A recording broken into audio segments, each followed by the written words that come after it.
The region of Europe and Central Asia is living through an era of multiple crises.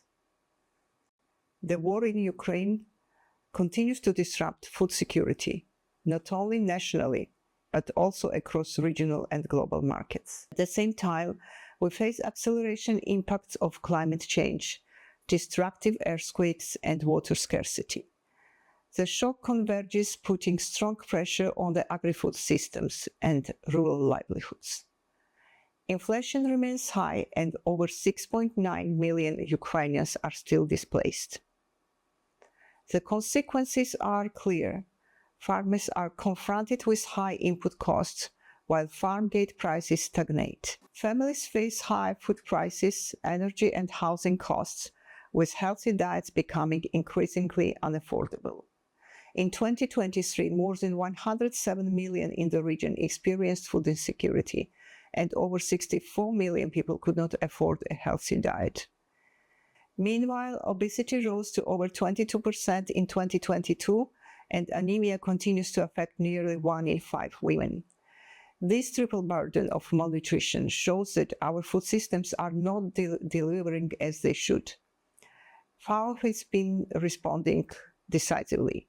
Since 2022, we mobilized over $167 million in Ukraine, supporting farmers and rural households with access to food, crop and livestock assistance, cash support, and analyzing contaminated land to support the demining. Our new emergency and early recovery response plan for 2025-2026 will reach more than 550,000 rural residents and small-scale producers. Beyond Ukraine, FAO has supported vulnerable farmers in the region, helping them to withstand the combined pressure of conflict and climate extremes.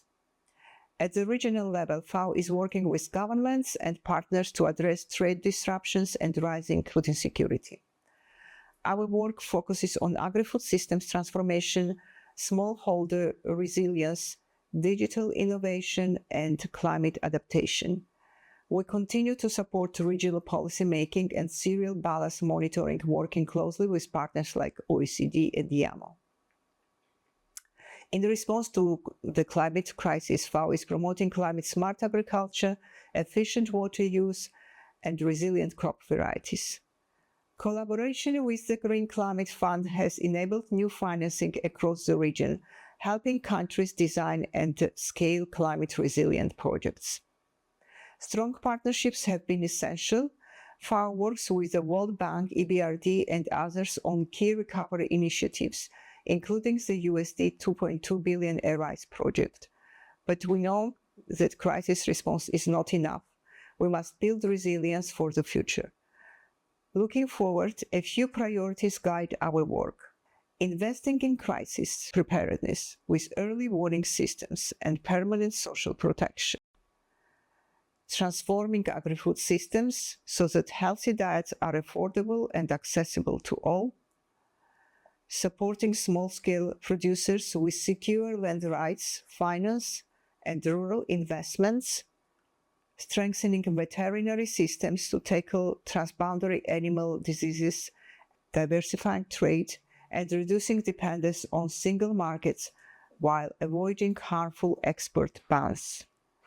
Accelerating climate action, scaling up climate-smart agriculture, sustainable land and water use, and aligning policies with global climate goals.